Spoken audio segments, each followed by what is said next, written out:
Hi, welcome to another exciting episode of the Andre The Beast Crayton Show. Today is a very impactful show.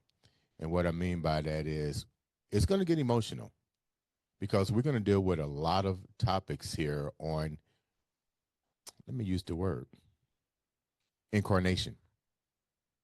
I like that word. It's been used a lot. I know the viewers are like, wow, Dre, you've been using that word a lot. And there's a reason for that. And the reason is simple. We're in the age of Aquarius, and we're now understanding, we're now evolving. And what that means when I say evolving, we're starting to, those that are awakening, they have been awakened, understand that you don't have to blame others for the shit that you go through. Sometimes That's pretty powerful. Yeah. yeah, check this part out. We ain't even done yet. This ain't even your full intro yet. Incarnation is recognizing all of this. And I mean, we're human, so it's easy to point the finger. It's easy to do that. But when you stop and ask yourself this particular question, what's the purpose and what an opportunity to change or to do something different? I'm going to repeat that.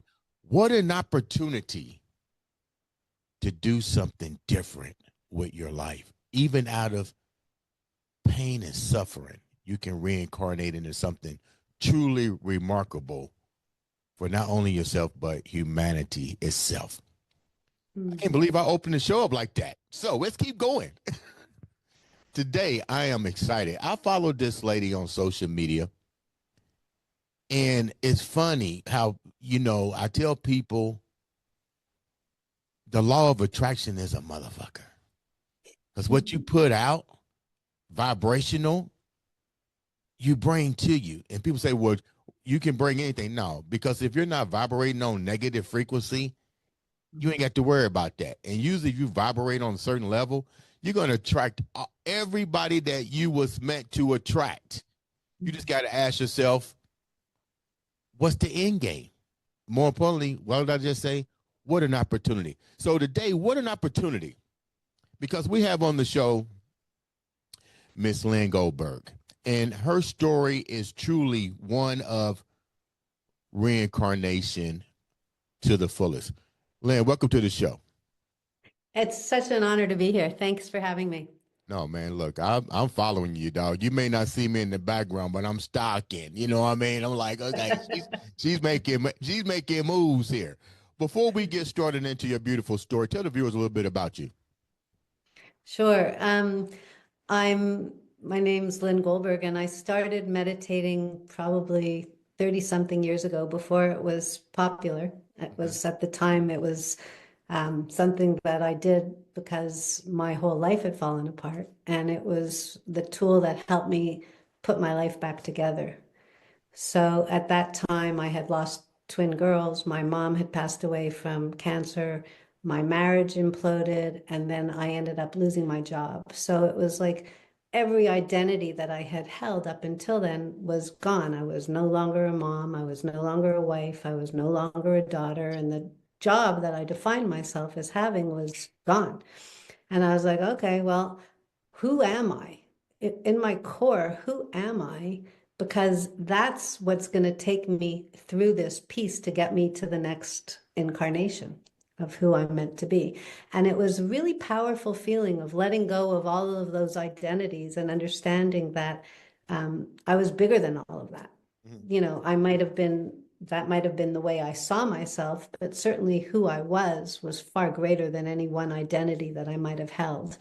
And meditation showed me how to see myself in that way and how to evolve into and do the things that I wanted to do. And so, fast forward, here I am 30 years later. And, when life events happen, which they do to all of us, unfortunately, we'd love to protect ourselves from them, but they happen. Right. I had real skills, a real way of dealing with the stuff that was going on. When you talk about skills, we're gonna go back on that a little bit. Let's go back. Sure. You lost. When did the first? You've been meditating for a while, for over Yeah. 30 years, correct? For over 30 years. Uh-huh. Yeah. Let's start there for a minute, because that's a Sure. long time. It is. And unfortunately, you still dealt with life. Just because you Right. meditate, you still got to walk through that door and deal with the word life, or Mm. should we call it what it really is, hell on earth. Damn, where did that come from? But with that said, 30 years of meditation, how really deep were you into meditation prior to these string of events happening to your life? Because it's just like people, let me use an example. Some people say, well, I go to the gym, but I really don't go. So Right. how Right. strong were you into the meditation aspect of your life before all that really started to the snowball effect start to happen? Yeah.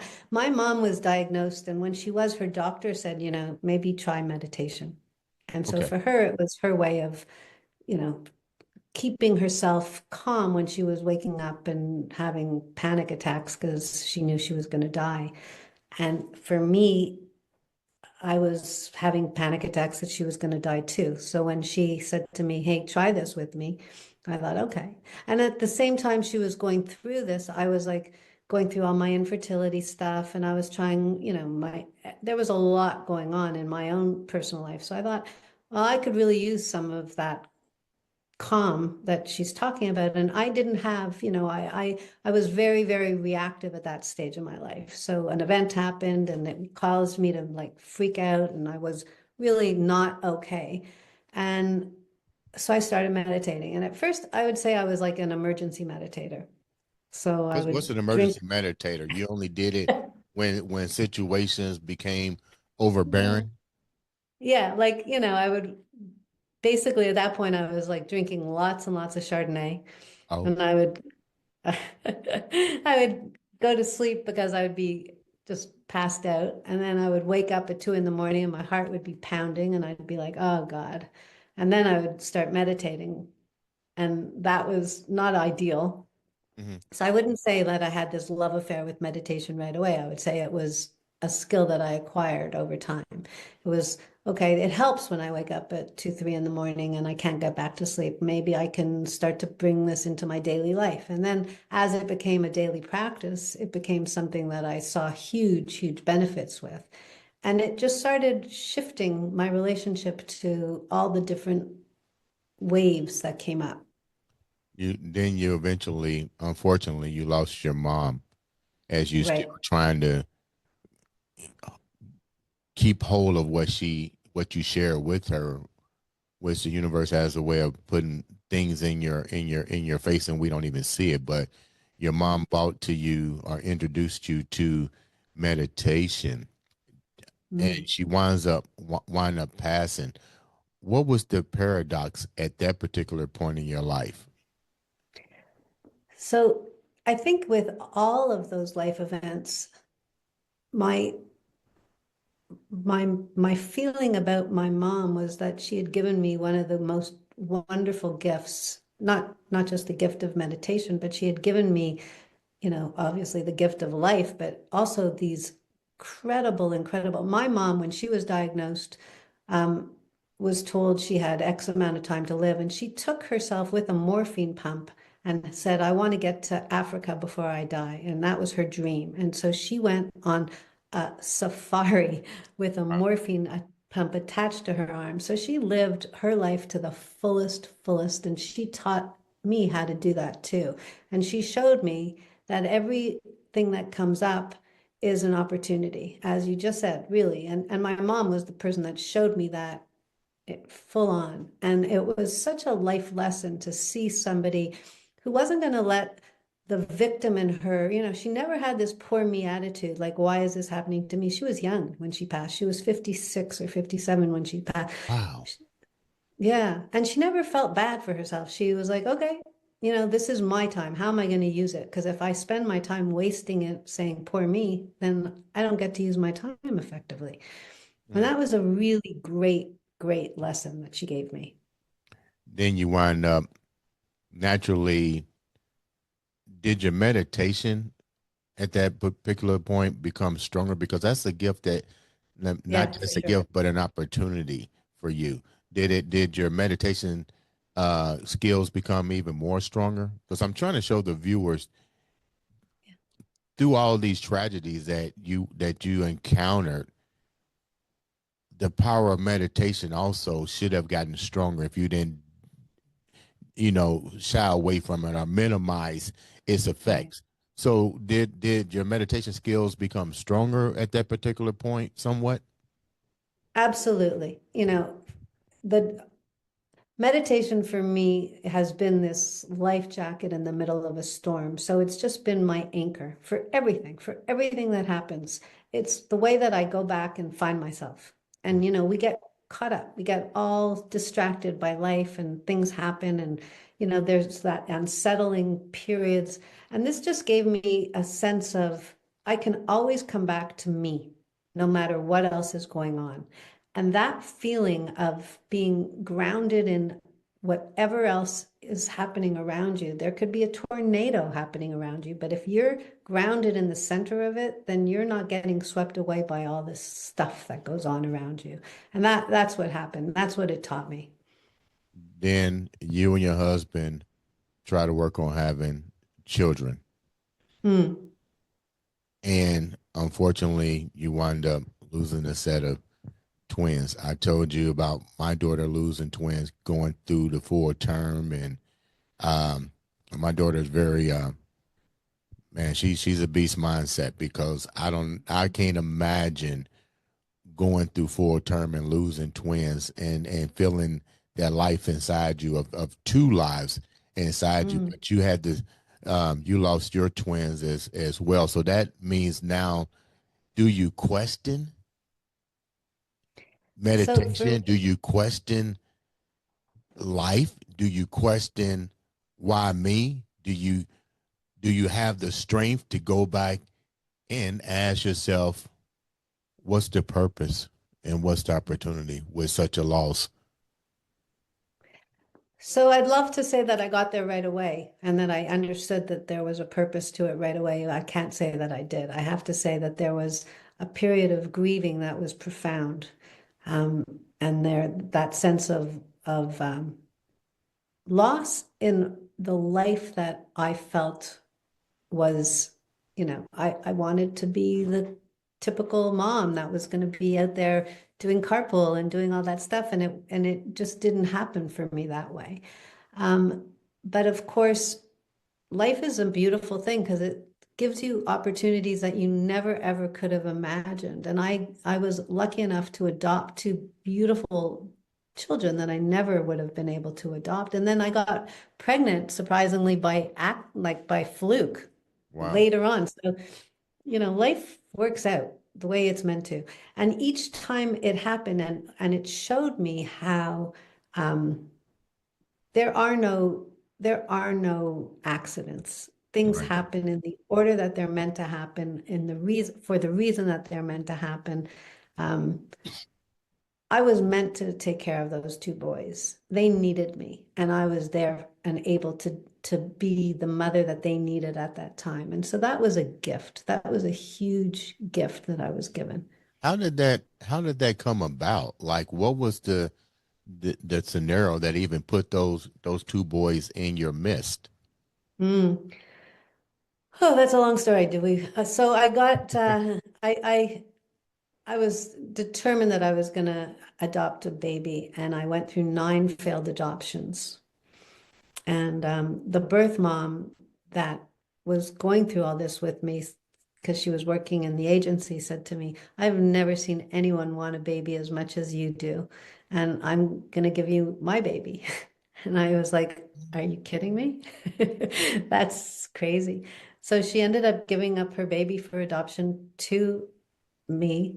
And her cousin, 2 years later, called me and said, I have a baby for you, and I'd love you to take my baby. And I ended up, they were related.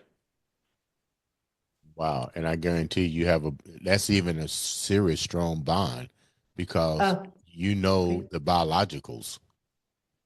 What's that Both, like? both. What's that like? That's the universe doing some crazy stuff here. What's Yeah, that like now with all of you guys connected spiritually and emotionally with yeah. the kids? So unfortunately, my younger son's birth mom ended up dying. Um, and that was horrific for him. You know, he had had this hope that he would one day be able to reconnect with her, Mm-hmm. and she ended up passing away very young.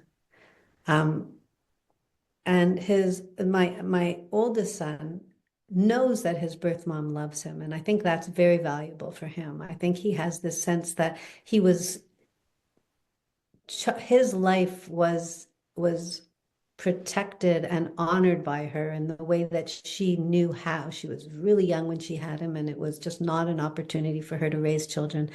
And for him, he felt that it was a little painful for him to spend time with her, but um, but he knows he's loved, and he knows he was chosen to be given a life that she foresaw for him as being a better life for him. And so in that sense, I think that there's a sense of appreciation, you know.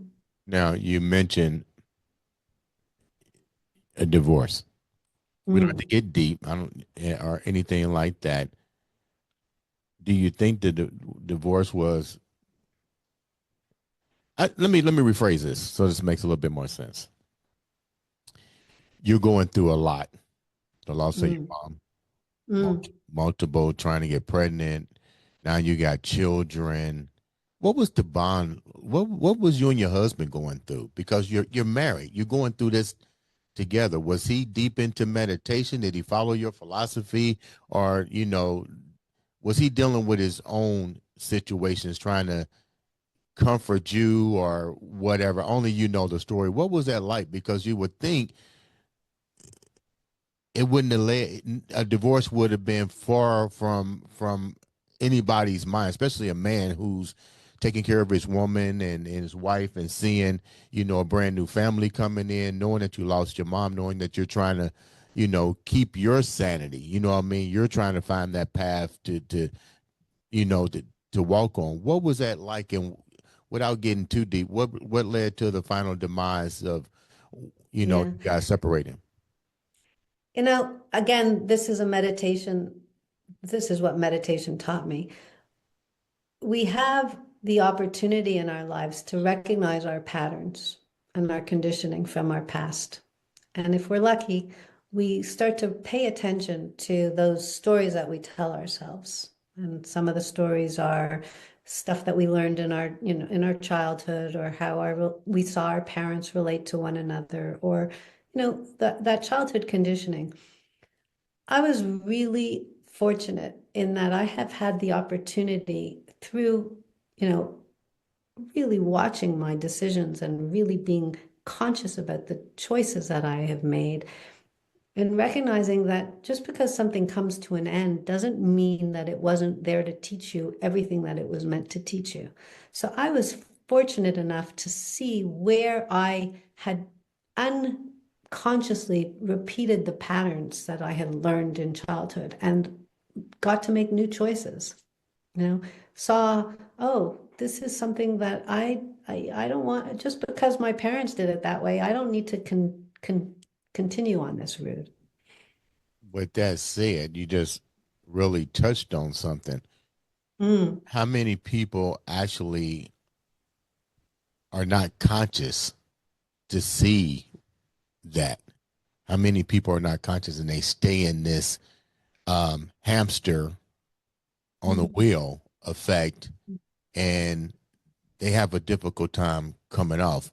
I know you've analyzed all of this in your own life, and I know you have your theory about why that is. So, why do you think people have this hamster on the wheel syndrome and cannot become conscious about their decisions? And even and it's kind of dripped out, they even stay in it, even though it's toxic, or it doesn't allow them to reincarnate. Thank you. So I think everybody can be conscious, and I think it's just a question of paying attention. And I think, that's the definition of mindfulness, right? Paying attention on purpose, moment to moment. And that's what you train yourself to do.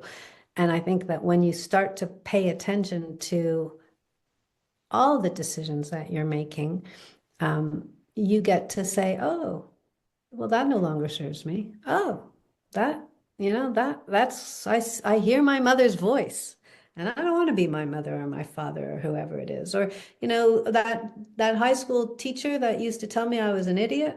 Well, what did she know?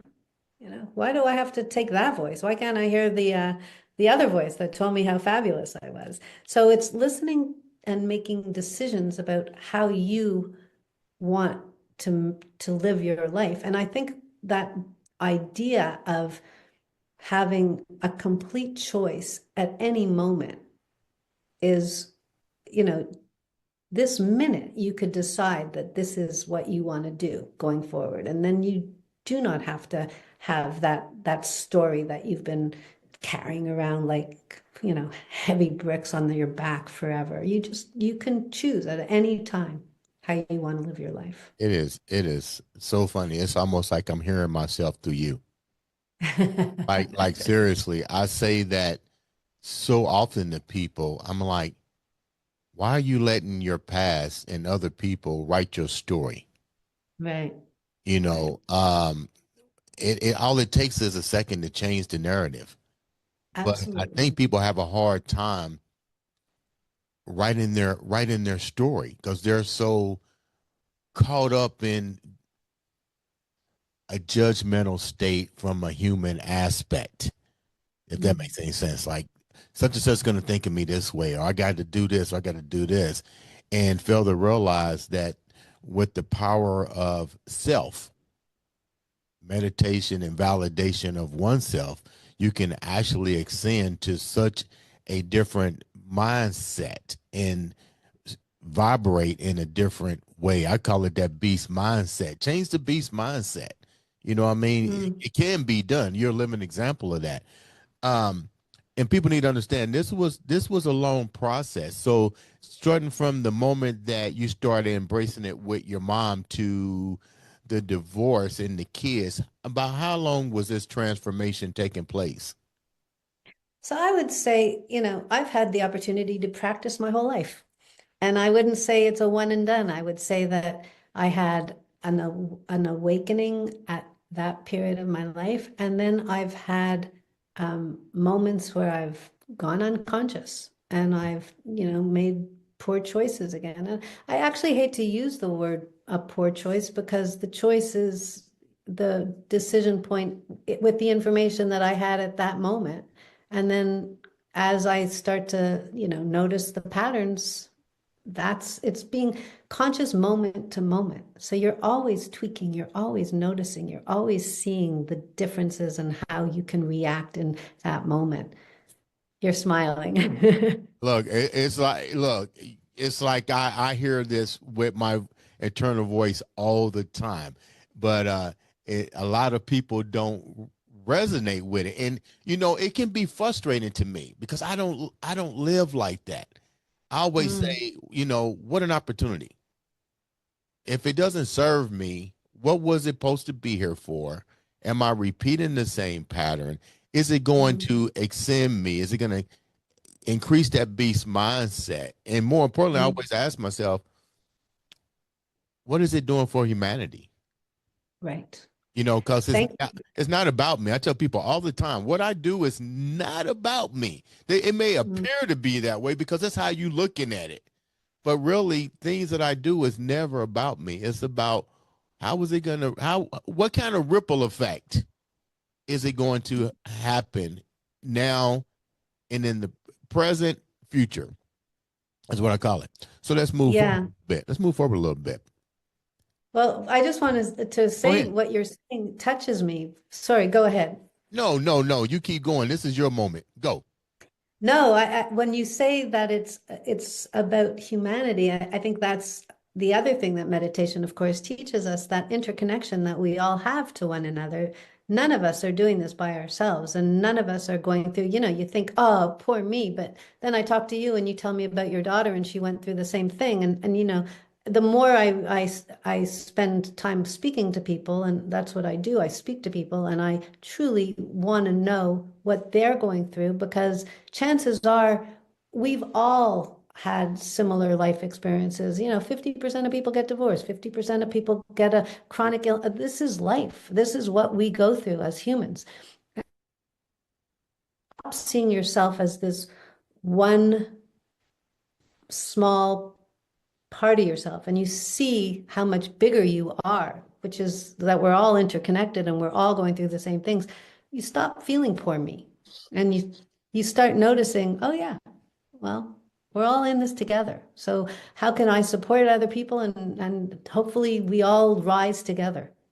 That's the It's so, man, it's just like I'm carrying on a conversation with myself. I tell people we're all just a thumbnail from one another. We all carry blueprint, Mm. the same blueprint. We all bleed red. We all go through the same thing. I always tell people, look at somebody else. You think you got it rough? There's Yeah. always somebody that's got it far worse than what Mm. you're having it right now. What an opportunity to change the narrative. Now, you said something that you mentioned cancer. I guess it surfaced on your plate as well. Tell us a little bit about how that happened, how you was able to use the power of meditation to change the narrative, create an opportunity, even with the ugly word cancer being brought into your universe. So I was diagnosed twice. And once with a malignant melanoma, once with a lymphoma. And there's a couple of things that happened for me. One was this concept of like fear, which was a pretty interesting concept because, of course, there's real existential threats out there like death. And then there's, am I going to have enough money? Am I going to be in a happy relationship? Am I going to, and I'm not saying that those are I'm not minimizing those fears at all. But I'm just saying that when you face something where you have you know that there's not that we all have finite time, right? We are all going to die. But when it seems a little bit closer than what you might have anticipated, there's that come to Jesus moment where you go, holy cow, what's going on here, right? So I felt like it was the most wonderful gift in terms of giving me an appreciation for what I had. So, I love to swim, and I would go for a swim in the summertime in the lake that's near me.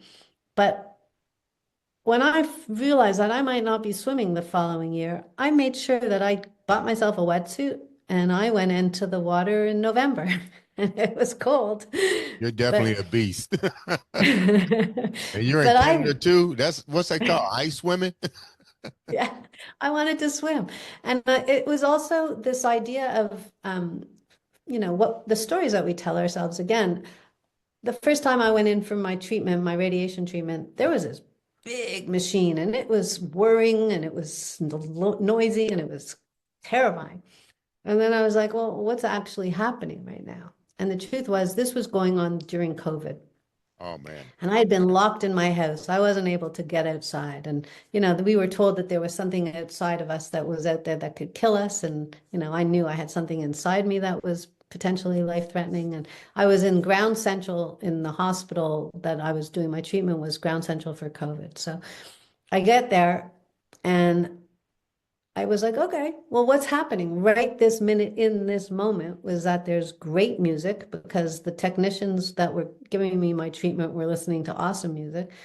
They were young and they were fun and I could talk to people. So I was pretty happy about that. Uh, there was a big machine and it was cold. And that was the whole story. And if you take it and break it down into what's actually happening versus the stories that you tell yourself about it, Well, what was actually going on was not bad. I was alive and I was being treated and I was being given an opportunity to get well. What a gift. And Wow. that's a different story. Wow. That's powerful because most people would not be able to transcend their thought to those wave patterns. Um, they would still be what I might call um, fear-based thoughts. And those fear-based thoughts have a tendency to cause a serious ripple effect in your body that sometimes you can't get out of. It opens up another door in the mind, another door, and before you know it, all your skill sets that you've picked up now become questionable as well because you go, why am I doing this? It's crazy. Um, Before we wrap up, you lose your job. Mm. Was what out of all of this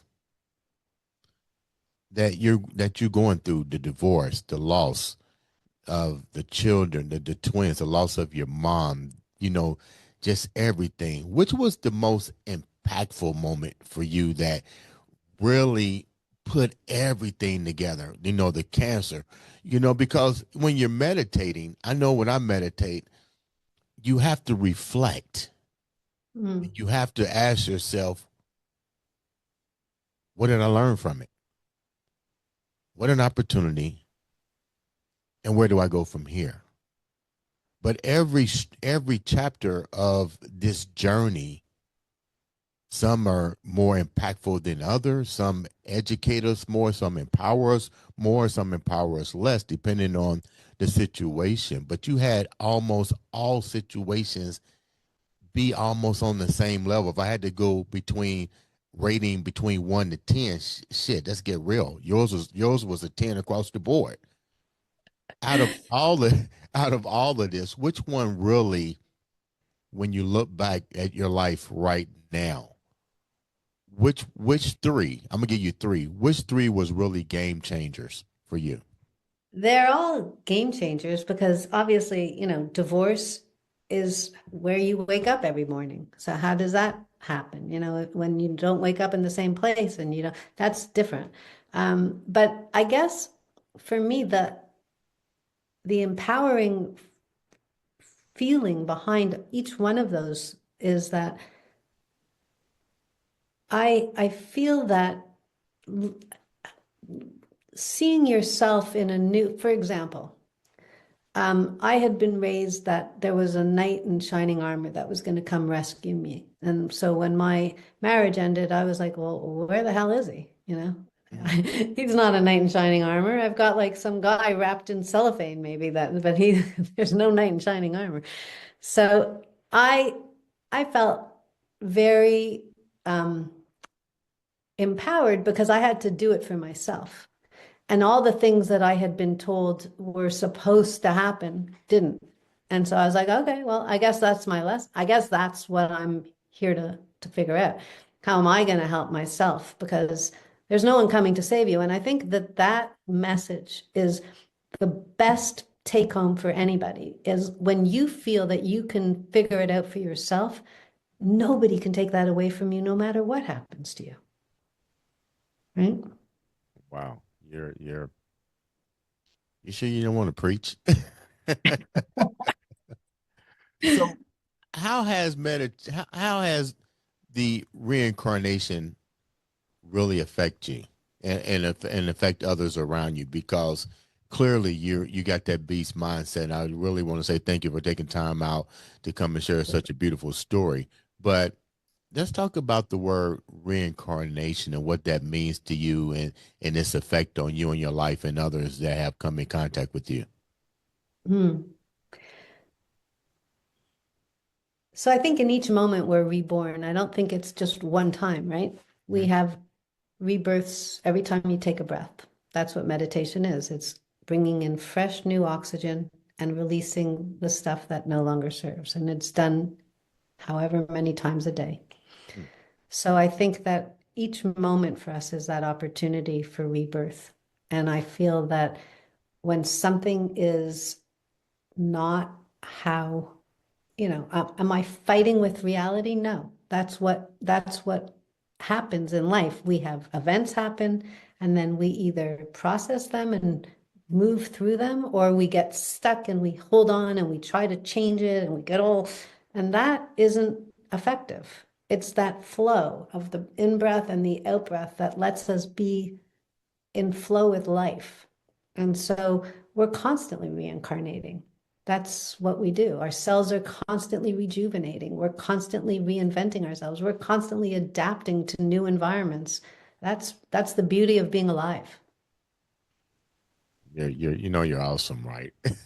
Uh, You're awesome, right? You're saying all great things, and it's funny because I agree with that 100%. We reincarnate every day, and we rewrite our lives every day with things that we do. I think I post something on my social media page that kind of sums that up a little bit. I had the privilege of watching Cloud Atlantis and with Holly Berry and Tom Hanks. oh, Such a beautiful movie. I don't know how it came across my path. I watched it, but it clearly is a clear picture of your life and mm, your story, because it talks about how all of us are connected, past, present, and future, and how mhm. our reality shapes all of this that we see. I call it the Matrix. We're actually going to have the actual writer of the Matrix on the show, and Wow. it's funny because life is exactly, and we are the avatars in this mystery, and we Mm, want to know who's controlling us, who's controlling everything that we're doing. But really, you ever thought about it? We're the master of our own universe. We may get these external things like you're talking about I call them viruses. Let's call it what it is. Let's call it viruses. They come in and we have to figure out how to debug them. Are we going to let them? Are we going to let them take over our life and control the narrative? Or are we going to find a way to eradicate it and move on? You got a book coming out. You're writing a book. Well, I'm Can in you the process of writing a book actually, so it'll be out in 2 years. So I have a little while to go, but yeah, give us a it's little exciting. insight? What the book is going to be about? I know you're going to showcase it on our show. I already know. What's the book going to be about? You're sweet. Um, it's it's about this. It's about this, and it's also about as we reach our golden years, Mm-hmm. how this is truly the opportunity because we have a real sense of how am I going to give my life the most purpose and meaning that I possibly can in whatever time I have?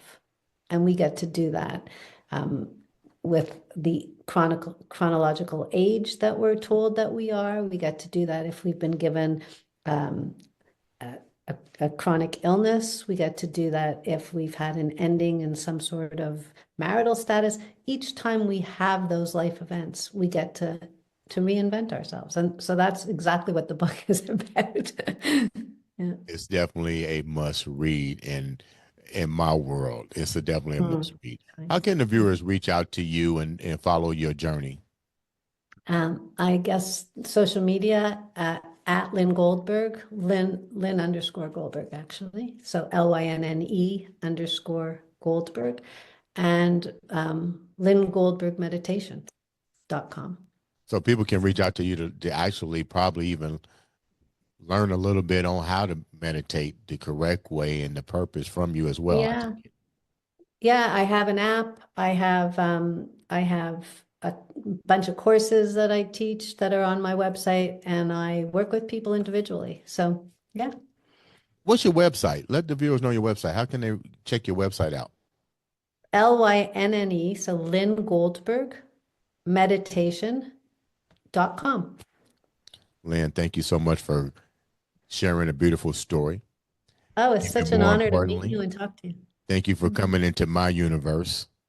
mm, There's a purpose that we all connect, and mm, definitely come back and share your book. Would love to know when it's released. Um, you're definitely a blessing.